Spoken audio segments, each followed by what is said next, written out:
Hey guys, I want to tell you a story, and this is of me being a nanny quite a number of years ago. And I was sitting in a park with the boy that I was looking after, and this is after years of teacher training and working in an early years centre that uses RIE for 4 or 5 years, and I'd been nannying for about 10 years by this point.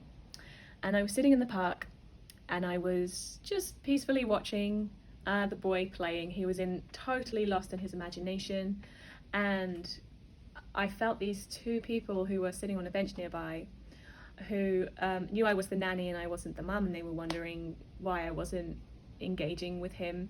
And I felt this sense of I guess this pull in me to do what they thought that I should be doing and what I know is right, or what I know works for the child, and I know the benefits of the child having uninterrupted play in his environment. So yeah, I just felt this kind of uncomfortable feeling inside.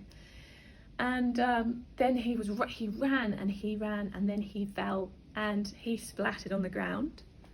And again, my training and what I know and what I've learned over the years of being with children is to just pause and wait and watch. And these two mums got up and they started walking towards him, and they were gonna make a fuss over him, I guess. And they were looking at me like, why isn't she coming over to this boy? And I felt like this, I guess, guilt that I should be rushing over to him to see if he's okay. And before they got to him, he pushed himself up. He looked at his body, he wiped his hands, and then he continued on running. And that was it. And he was all good. But I still felt this sense of guilt, like I should be doing something else when I know what I do works. And it works for the child and it works for me.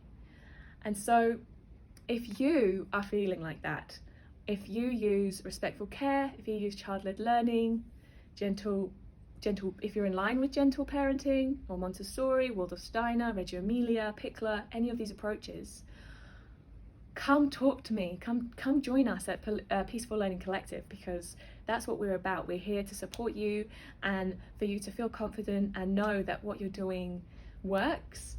And there are better ways of interacting with children than making a fuss over them when they've fallen over. And if you're listening to this and you're thinking, well, why didn't you go over and make a fuss over him, and you're curious about why I didn't, then there's another reason to come join us and find out more information about other ways of interacting with children.